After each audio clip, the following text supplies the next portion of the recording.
अस्सलामुअलैकुम। साक्षी खबर में आपका इस्तकबाल है। आज भी इज़्ज़ी खदा है। सुर्खियों से पहले सुनते हैं हदीस शरीफ। बिस्मिल्लाहिर्रहमानिर्रहीम। हज़रत अबू हुरैरा रज़ी अल्लाह ताला अन्हु से रिवायत है, रसूलुल्लाह सल्लल्लाहु अलैहि वसल्लम ने फरमाया, जिहाद के रास्ते का गुबार और दोज़ख का धुआं दोनों जमा नहीं हो सकते। और अब सुर्खियां। महाराष्ट्र में शिवसेना के 22 एमएलएस की मुबैना बगावत, महाराष्ट्र की इत्तेहादी सरकार आई खतरे में। एमएलएस बहरान शिवसेना का अंदरूनी मामला, शरद पवार ने कहा शिवसेना के रब्त पर ताउन दराज किया जा सकता है। नेल्लूर में इंतखाबी मुहिम चलाने का आज आखिरी दिन, मेगा पार्टी विक्रम रेड्डी की इंतखाबी तशहीर जोरों पर। अग्निपथ पुरतशद्दुद एहतजाज केस में मजीद 15 अफराद गिरफ्तार, गैर फौजी उम्मीदवारों के भी मुलविस होने की निशानदही।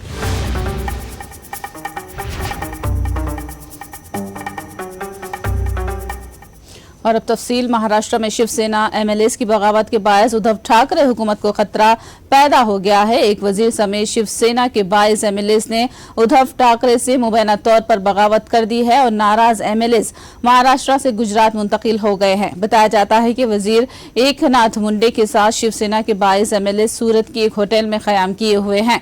शिवसेना के एमपी संजय रावत ने बीजेपी पर मध्य प्रदेश और राजस्थान की तरह महाराष्ट्र की उद्धव ठाकरे हुकूमत को गिराने की साजिश करने का इल्जाम लगाया है। संजय राउत ने दावा किया कि सूरत जाने वाले शिवसेना एमएलएस में बेशतर महाराष्ट्र वापस आना चाहते हैं, मगर बीजेपी हुकूमत उन्हें रोकने की कोशिश कर रही है। राउत ने कहा है कि बीजेपी की साजिश नाकाम होगी। शिवसेना एमएलएस की बगावत पर एनसीपी के सदर शरद पवार ने कहा कि उनका ये पार्टी का अंदरूनी मामला है। शरद पवार ने कहा कि अगर शिवसेना उनसे राब्ता करती है तो हिकमत अमली तय करेंगे। नहीं, जरूरत है कि उद्धव ठाकरे जी है उनके पार्टी की मीटिंग बुलाई है और वो आज सुबह बैठने, अभी जो आफ्टरनून में बैठने वाले हैं। इस बैठने के बाद एक बार इनके इंटरनल डिस्कशन हो जाएगा तो हम इनसे बात करेंगे। आज ये इशू एनसीपी का इंटरनल इशू नहीं है, ये शिवसेना का इंटरनल इशू है। क्या समझा जाए कि एनसीपी और शिवसेना साथ नहीं है इस संकट को लेकर, फिर कैसे होगा इसका समाधान? बिल्कुल, हम कांग्रेस, एनसीपी, शिवसेना, हम तीनों ही साथ, मगर जब तक एग्जैक्टली क्या इशू है और कैसे रिजॉल्व करना, इसमें शिवसेना की गाइडलाइन हमें मिलती नहीं, तब तक इस पर हम कुछ कदम उठाना ठीक है। ये ऐसे जो लोग होते हैं, इस प्रकार के जो मध्य प्रदेश पैटर्न, राजस्थान पैटर्न जो हुआ है जिसमें, ये सभी लोग गुजरात में ही क्यों रखे जाते हैं? ये देश तो बहुत बड़ा है। हाँ, सूरत में है, मैंने सुना है, हमारा उनसे संपर्क हुआ है, हमारे सब एमएलए वहाँ है। इसमें से बहुत से लोग जो है वापस आना चाहते हैं, लेकिन उनको वापस आना नहीं दिया जा रहा है। उनकी घेराबंदी की है। ये घेराबंदी सिर्फ गुजरात में ही हो सकती है, क्योंकि वहाँ किस प्रकार की सरकार काम करती है और केंद्र किस प्रकार से वहाँ अपना काम कर लेती है, आपको मालूम है। लेकिन जब भी मौका मिलेगा हमारे सभी एमएलए यहाँ वापस आ जाएंगे, क्योंकि वो निष्ठावान शिवसैनिक है। बीजेपी सूरत हाल पर नजर जमाए हुए हैं। शिवसेना एमएलएस की नाराजगी पर बीजेपी लीडर प्रवीण दिनाकर ने अपना रद्दअमल दिया है। उन्होंने कहा कि महाराष्ट्र की अवाम उद्धव ठाकरे हुकूमत से नाराज हैं। दूसरी जानिब चंद्रकांत पाटिल ने कहा कि संजय रावत के बयानात खुद उनकी पार्टी के लिए नुकसान का बायस बन रहे हैं। महाराष्ट्र अलग है तो महाराष्ट्र क्या उनकी जायदाद है क्या? हम कहाँ से आए? पाकिस्तान से आए हैं? महाराष्ट्र में सबसे बड़ी पार्टी भारतीय जनता पार्टी है, लोकप्रिय लीडर देवेंद्र फडणवीस है। तो महाराष्ट्र किसी के बाप की जागीरदारी नहीं है। हम भी महाराष्ट्र के, हमारा महाराष्ट्र है, और 2.5 साल में आप महाराष्ट्र की क्या बाट लगाई है महाराष्ट्र देख रहे हैं, तो दुरुस्त करने की जिम्मेदारी हमारी है। तो महाराष्ट्र की चिंता हमें है, आपको सत्ता की चिंता है। जो राजनीतिक घटनाक्रम हो रहा है उसको बहुत माइन्यूटली हम ऑब्जर्व कर रहे हैं। इससे कुछ परिवर्तन होगा यह कहना ये थोड़ा प्री मैच्योर्ड होगा। It's handle with care and we have to seen very keenly. We are observing all situations. Sanjay Raut के इस प्रकार से भड़काऊ भाषणों से, जिसको मराठी में कहते हैं कि चुभने वाले बातों से ही ये सारे प्रॉब्लम निर्माण हुए हैं उनकी पार्टी में भी, और लोग इसको बर्दाश्त नहीं करेंगे। इसका उदाहरण एकनाथ शिंदे जी की बगावत है। नेल्लूर के आत्माकुर असेंबली हलके में जिमनी इलेक्शन के लिए इंतखाबी मुहिम आज शाम खत्म हो रही है। इंतखाबी वजीर मेका पार्टी गौतम रेड्डी के इंतकाल की वजह से आत्माकुर असेंबली हलके में जिमनी इलेक्शन मुनाकिद हो रहा है। मेका पार्टी विक्रम रेड्डी को वायएसआर कांग्रेस पार्टी ने अपना उम्मीदवार बनाया है। मेका पार्टी विक्रम रेड्डी की तायद में जबरदस्त इंतखाबी मुहिम चलाई गई। रोड शो और जलसे-ए-आम में अवाम की कसीर तादाद ने शिरकत की। इस मौके पर नायब वजीर आला अमजद बादशाह, रियासती वज़ीर पेद्दी रेड्डी, अंबाटी रामबाबू, रोजा और दूसरों ने खिताब करते हुए मेका पार्टी विक्रम रेड्डी को भारी अक्सरियत से कामयाब बनाने की अपील की है। आत्माकुर में 23 जून को वोट डाले जाएंगे। और बहनों, मेरे भाइयों, दोस्तों, आप सबको मालूम है इस इलेक्शन किस हालात में हो रहा है।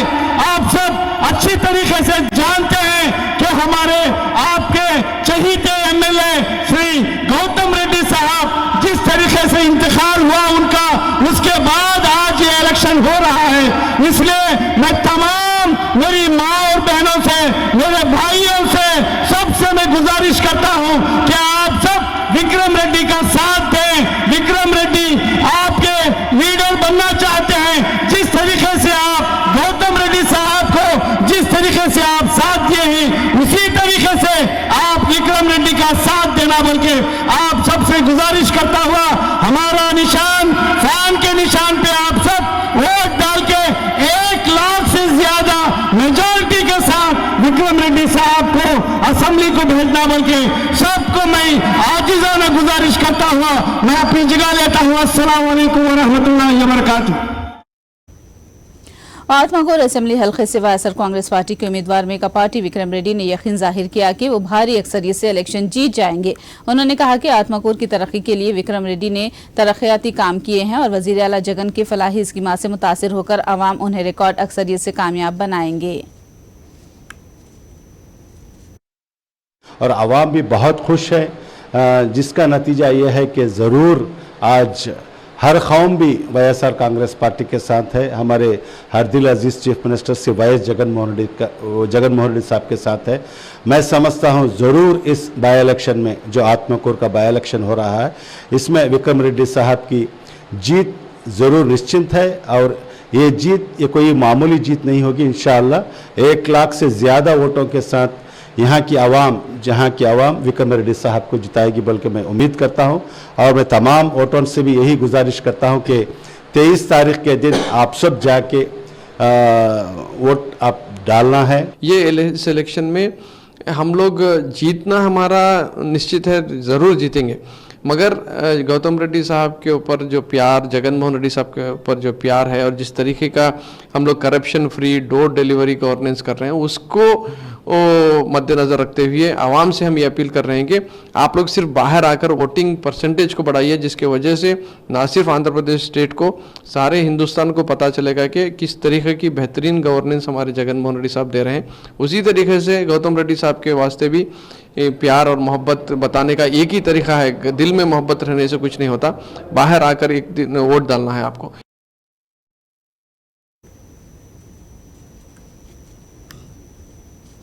आत्माकुर असेंबली हल्के से वायएसआर कांग्रेस पार्टी के उम्मीदवार मेका पार्टी विक्रम रेड्डी ने यकीन जाहिर किया कि वो भारी अक्सरियत से इलेक्शन जीत जाएंगे। उन्होंने कहा कि आत्माकुर की तरक्की के लिए विक्रम रेड्डी ने तरक्याती काम किए हैं और वजीर आला जगन की फलाही स्कीमा से मुतासिर होकर अवाम उन्हें रिकॉर्ड अक्सरियत से कामयाब बनाएंगे।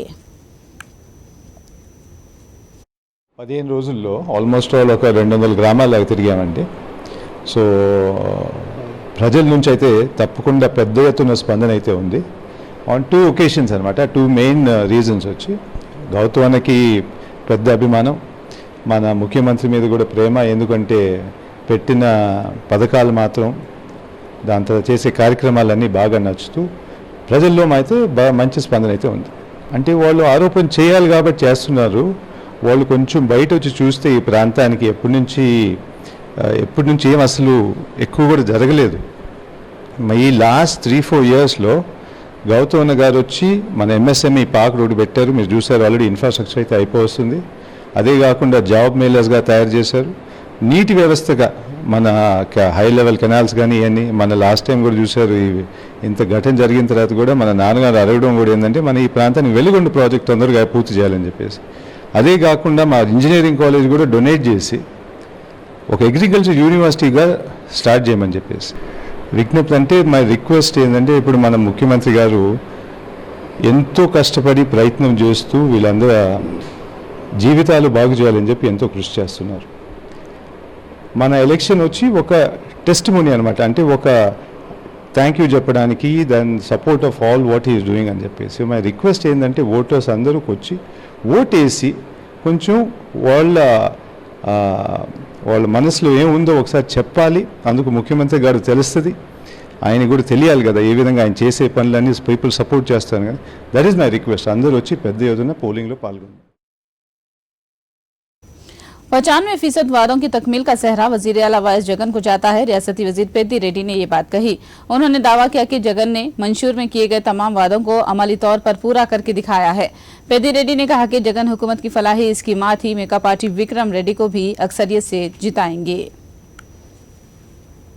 అన్ని హామీలు కూడా అమలు చేయడం మనకంతా తెలుసు. ఈ రాష్ట్రం ఇతర రాష్ట్రాలతో పోలిస్తే ఆర్థికంగా చాలా ఇబ్బందుల్లో ఉన్నా కూడా ఏ రాష్ట్రము చేయనంతగా గత 2 సంవత్సరాలు ఏదైతే కరోనా కష్టకాలం ఉన్నదో ఆ కరోనా కష్టకాలంలో కూడా క్రమం తప్పకుండా ఒక క్యాలెండర్ ఇచ్చి ఆ డేట్ ప్రకారం అన్ని సంక్షేమ పథకాలు కూడా అమలు చేసిన ఘనత మన ప్రీతం నాయకుడు ముఖ్యమంత్రి జగన్మోహన్ రెడ్డి గారిది. మరి ఈ 2 కారణాలు తప్పనిసరిగా వారి కుటుంబం మీద ఉండే అభిమానం, రెండవది జగన్మోహన్ రెడ్డి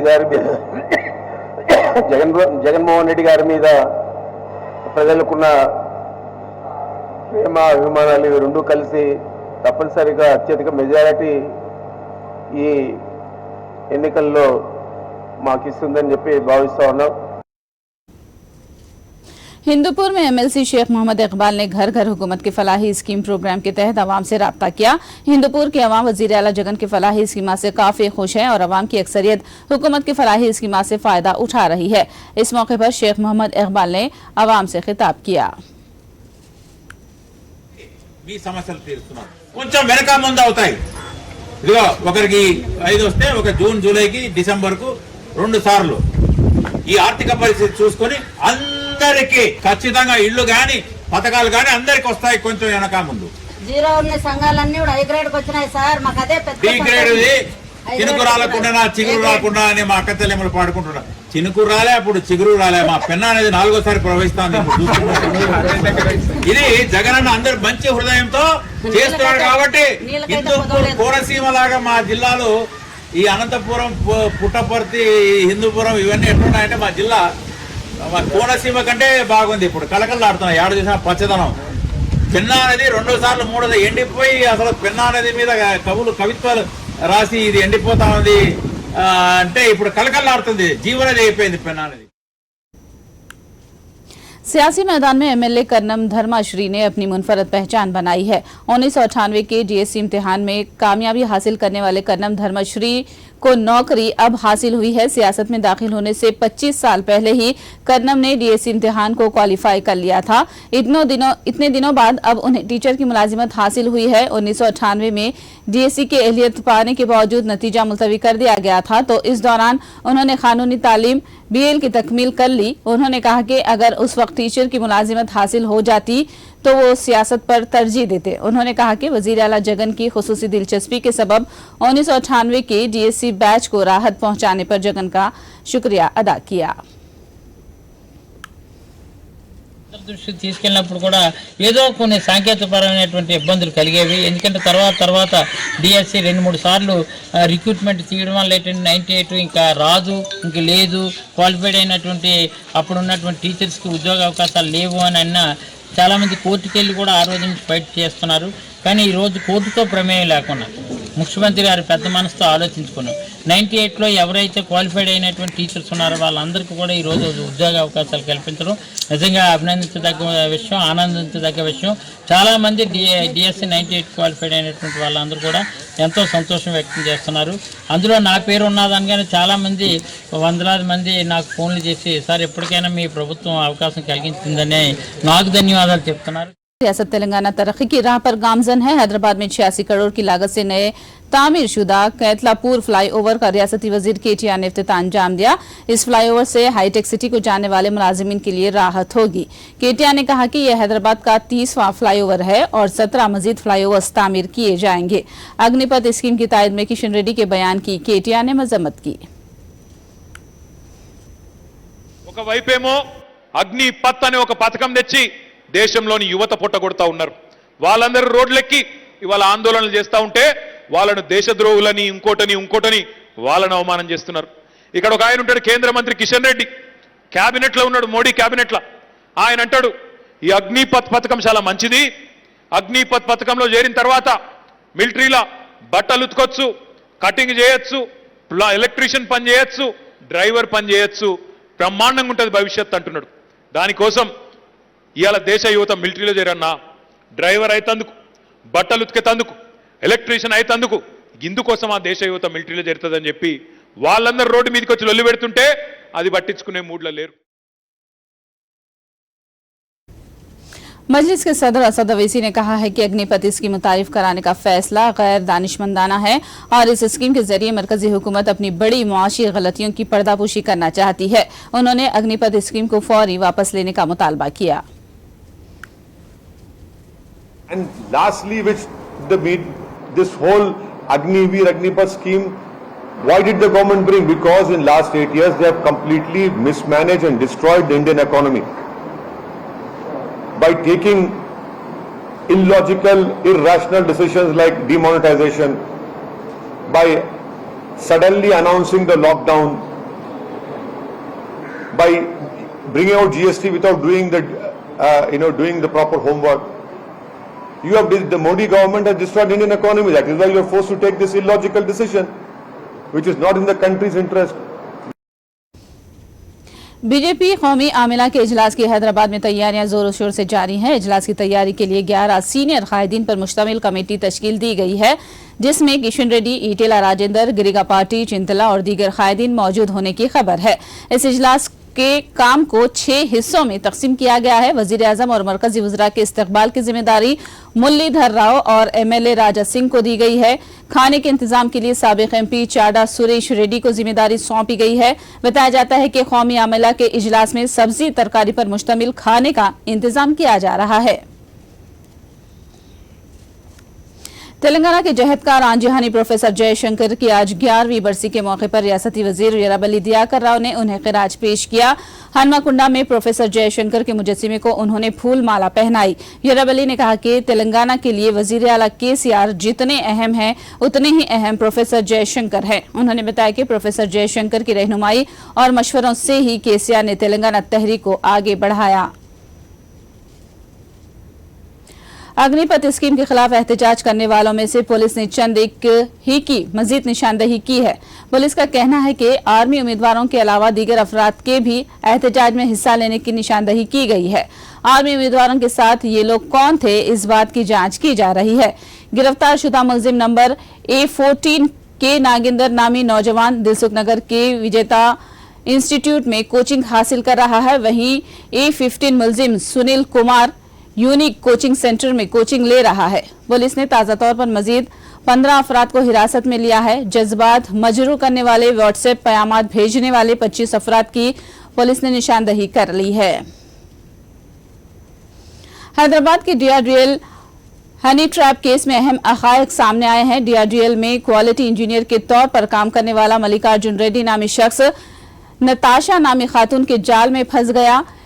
के सीरीज मिसाइल से जुड़ी जानकारी नताशा को देने की खबर है। नताशा ने खुद को UK की डिफेंस जर्नलिस्ट जाहिर करके मल्लिकार्जुन रेड्डी को फंसाया और उससे राज उगलवाए। तकरीबन 2 साल से मल्लिकार्जुन रेड्डी और नताशा के दरमियान जान पहचान है। सबमरीन से मिसाइल लॉन्च करने के लिए इस्तेमाल किया जाने वाले के सीरीज कोड को पाकिस्तान के जासूस को हवाले करने की खबर है। मल्लिकार्जुन रेड्डी को राचाकोंडा पुलिस ने गिरफ्तार कर लिया है और अब इसे तहवील में लेने की तैयारी की जा रही है। हैदराबाद शहर में इज्तिमाई इस्मत रेजी के वाकयात में रोज बरोज इजाफा हो रहा है। हाल ही में जुबली हिल्स इस्मत रेजी के वाकये के बाद अब चंद्रायनगुट्टा हैदराबाद में भी एक नाबालिग लड़की की इज्तिमाई इस्मत रेजी का मामला ताखिर से मीडिया में सामने आया है। याद है कि 16 तारीख को नाबालिग लड़की लापता हुई और 17 को उसके घर वालों ने पुलिस में शिकायत दर्ज कराई। पुलिस जांच के दौरान 4 मुलजिमीन को हिरासत में लेकर पूछताछ कर रही है। जांच से मालूम हुआ है कि लड़की को घर छोड़ने का भरोसा दिलाकर उसे ऑटो के जरिए अगवा किया गया और बाद में एक नामालूम जगह ले जाकर उसकी इज्तिमाई इस्मत रेजी की गई। हैदराबाद के सरकारी स्कूल्स और कॉलेजों में मुफ्त तालीम के साथ साथ निसाबी किताबें भी तलबा को मुहैया की जा रही हैं। किला गोलकुंडा के रसाला बाजार की लड़कियों के डिग्री कॉलेज में मुफ्त तालीम के साथ साथ मुफ्त में निसाबी किताबें भी मुहैया की जा रही हैं। मुफ्त तालीम और किताबें मिलने पर तालिबात ने वजीर आला KCR का शुक्रिया अदा किया है। Here the education is completely free. The staff is very good. Our principal is also very cooperative, and we are getting lot of support from the government of Telangana because they are supplying us free books and they are giving us free classes. So we are very thankful and we are looking forward for this type of schemes to provide us because it is very helpful for us. The teachers are very good in a matter और हमें अच्छी तरबियत सिखाते हैं, life के बारे में अच्छे से बताते हैं। सब चीज़ें यहाँ पे अच्छी से अवेलेबल है और हम ये सब चीज़ें शुक्र करते हैं कि उनका जो हमें सब चीज़ें देते हैं। जैसा KCR साहब को हम शुक्र अदा करते हैं, उनके थैंकफुल है कि वो हम सबको हर चीज़ अच्छे से प्रोवाइड करते हैं। This college is very good. Education is very good and teachers are very good and बहुत अच्छा कॉलेज है ये। अच्छी एजुकेशन होती है इसमें और क्या बोलते हैं सो बुक फैसिलिटीज सब अच्छे हैं, सब फ्री है।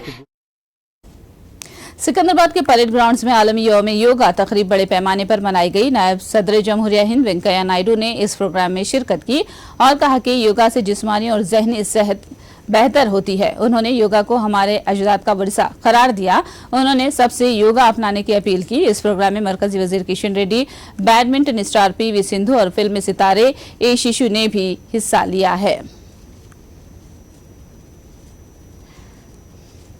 यशवंत सिन्हा को अपोजिशन जमातों की जानिब से सदर जमहूरिया का मुश्तरका उम्मीदवार बनाना तय माना जा रहा है। यशवंत सिन्हा ने तृणमूल कांग्रेस पार्टी के तमाम ओहदों से इस्तीफा दे दिया है।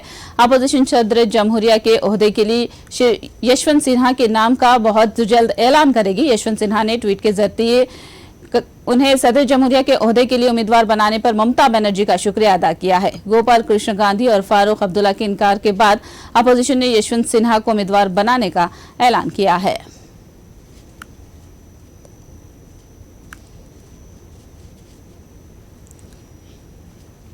आखिर में सुर्खियां एक बार फिर।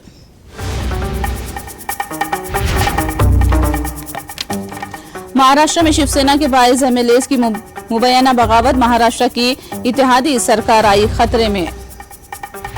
MLAs बहरान, शिवसेना का अंदरूनी मामला। शरद पवार ने कहा शिवसेना के रब्त पर ताउन दराज किया जा सकता है। नेल्लोर में इंतखाबी मुहिम चलाने का आज आखिरी दिन। मेगा पार्टी विक्रम रेड्डी की इंतखाबी तशहीर जोरों पर। अग्निपथ पुरतशद्दुद एहतजाज केस में मजीद 15 अफराद गिरफ्तार। गैर फौजी उम्मीदवारों के भी मुलविस होने की निशानदही।